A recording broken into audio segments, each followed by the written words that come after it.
Soon afterwards, the king appointed a man named Haman as prime minister. Haman was the most powerful official in the empire next to the king himself. He was a descendant of Agag, the king of the Amalekites, a longtime enemy of Israel. Haman is one of the Old Testament's most clear-cut villains. He was, well, there's no other way to say it, a petty, prideful, genocidal madman. And the excitement of holding a powerful position in such a vast empire was spoiled by one defiant Jew. And all the king's servants that were in the king's gate bowed and reverenced Haman, for the king had so commanded concerning him. But Mordecai bowed not, nor did him reverence. Then the king's servants which were in the king's gate said unto Mordecai, Why transgressest thou the king's commandment? Now it came to pass, when they spake daily unto him, and he hearkened not unto them, that they told Haman to see whether Mordecai's matters would stand, for he had told them that he was a Jew. And when Haman saw that Mordecai bowed not, nor did him reverence, then Haman was full of wrath. There's always that one person in the group who takes the fun out of everything. Haman decided not to lay hands on Mordecai alone, but to move against all of Mordecai's people, the Jews, and destroy all of them throughout the kingdom. That's how you get even with Mordecai. Just kill this rebel and his entire race. That'll show him. The most promising time for this action was determined by throwing dice. Then Haman approached the king about the matter. There is a certain people, scattered abroad and dispersed among the peoples in all the provinces of thy kingdom, and their laws are diverse from those of every people, neither keep they the king's laws. Therefore it is not for the king's profit to suffer them. If it please the king, let it be written, that they be destroyed. And I will pay 10,000 talents of silver into the hands of those that have the charge of the king's business, to bring it into the king's treasuries. The king agreed, confirming his decision by removing his ring and giving it to Haman, telling him, Keep the money, but go ahead and do as you like with these people, whatever you think best. Whatever you think best? You'd think he'd want to investigate the matter a little further before making such a huge decision. The most powerful man in the world wasn't the smartest man in the world. Then were the king's scribes called on the 13th day of the first month, and there was written according to all that Haman had commanded unto the king's lieutenants, and to the governors that were over every province, and to the rulers of every people, of every province according to the writing thereof, and to every people after their language, in the name of King Ahasuerus was it written, and sealed with the king's ring. And the letters were sent by post into all the king's provinces, to destroy, to kill, and to cause to perish all Jews, both young and old, little children and women, in one day, even upon the 13th day of the 12th month, which is the month of Adar, and to take the spoil of them for a prey.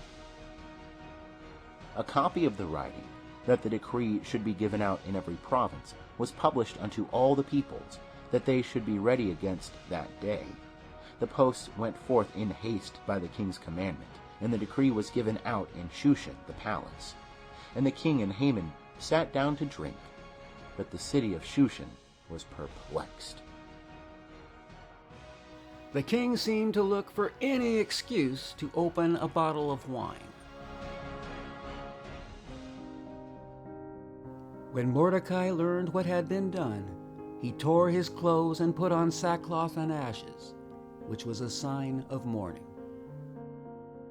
He went out into the city, crying with a loud and bitter wail.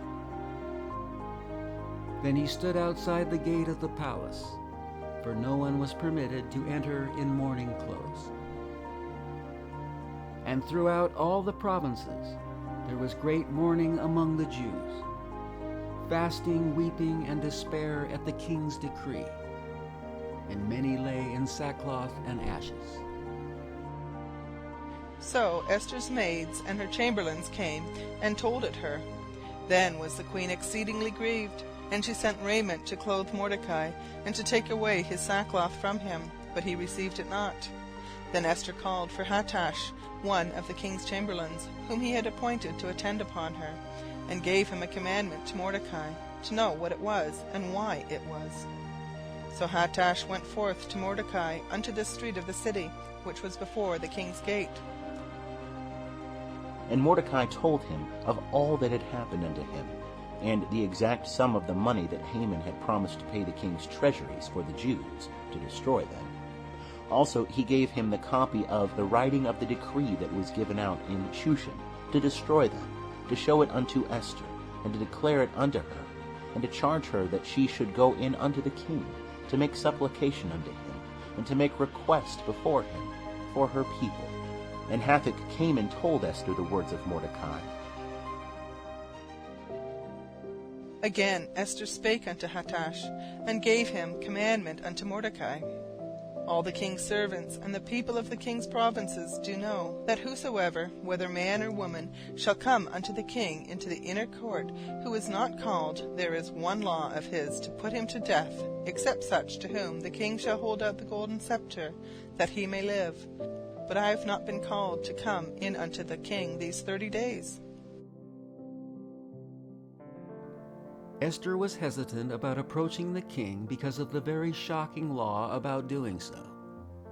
If you approached the king and he didn't hold out his royal scepter, there was a guard with a sword standing by ready to kill you. You'd think the queen, the great love of his life, would be exempt from such a rule, but not in 474 BC Persia. And they told to Mordecai Esther's words. Then Mordecai bade them return answer unto Esther. Think not with thyself that thou shalt escape in the king's house more than all the Jews. For if thou altogether holdest thy peace at this time, then will relief and deliverance arise to the Jews from another place. But thou and thy father's house will perish. And who knoweth whether thou art not come to the kingdom for such a time as this? Mordecai saw something that Esther didn't. Could it be pure coincidence that a poor Jewish maiden had been picked by the king over thousands of others, right when the Jews needed saving from annihilation? Then Esther bade them return Mordecai this answer. Gather together all the Jews that are present in Shushan, and fast ye for me, and neither eat nor drink 3 days, night or day. I also and my maidens will fast likewise, and so will I go in unto the king, which is not according to the law. And if I perish, I perish. Mordecai knew he was putting Esther in a tough spot, but expected her to rise to the occasion. And, fortunately for the Jews in Persia, she did.